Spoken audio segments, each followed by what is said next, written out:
Ano pa bang gagawin mo kapag nakita mo tong mga pagkain na to? Siyempre, kakain tayo para. Ayan no, grabe. At ito pa, grabe talaga. At meron pa, ito pa.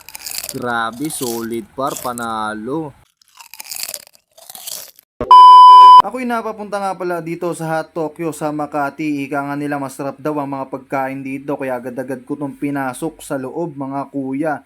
Dahil solid daw ang mga Chinese food nila rito. Kaya tara, samahan nyo ako sa loob. At pagpasok nga meron nag-agaw pansin sa akin ng mga seafood. Ayan no, grabe. Mamaya titikman natin to mga idol. Kaya samahan nyo ako. At ito na nga, pinrepare na ang aming kakainin. Grabe to, preparation pa lang, panalo no.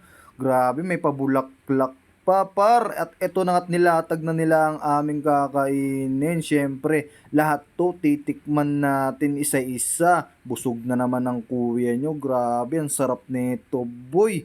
Kaya samahan nyo ako, tikman natin to at mabusog. Tara na! At ito na nga, tinikman ko na ang unang kagat. Grabe, panalo agad. At ito ang pangalawa, hipon na hipon, yung malaking hipon yan par. At ito ang pangatlong pinakamalaki na seafood.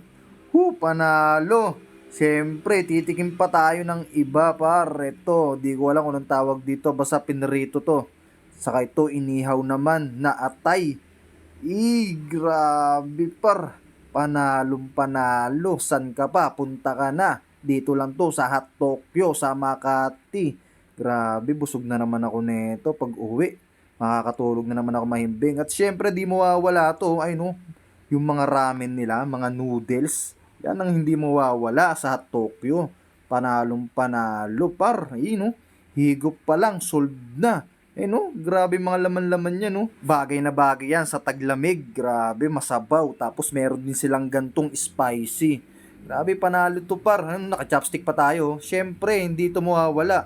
Ang sushi. Grabe par, solid. At ito naman yung fresh nila, no. Ayan, no. Wow, sarap tame. Meron pang isa yan, no. Ito, yan. Fresh yan, mga seafood par. Panalo. Siyempre, may kanin din sila rito, no. Yan. Fried rice. At ito pa, may pansit din siyempre. No, titikman natin, no.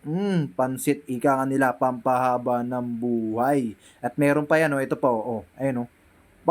Parang ano yan, seafood din siya na parang kinalamares. Yan. As ito atay na may laman-laman.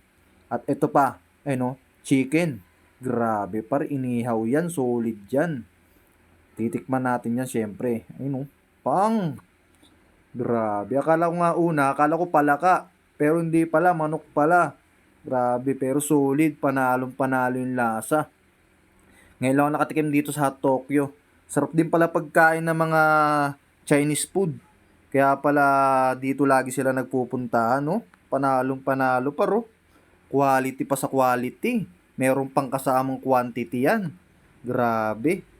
Babalik-balikan ko talaga to rito.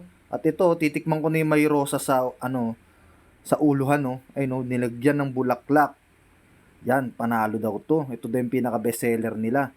Ay, no, titikman natin yan, par. Panalo to, belo muna tayo. Grabe, par. Yamite kudasai. Grabe, panalo dito sa Hot Tokyo, dito sa Makati. Busog na naman ng kuwen nyo, mga par. Solid.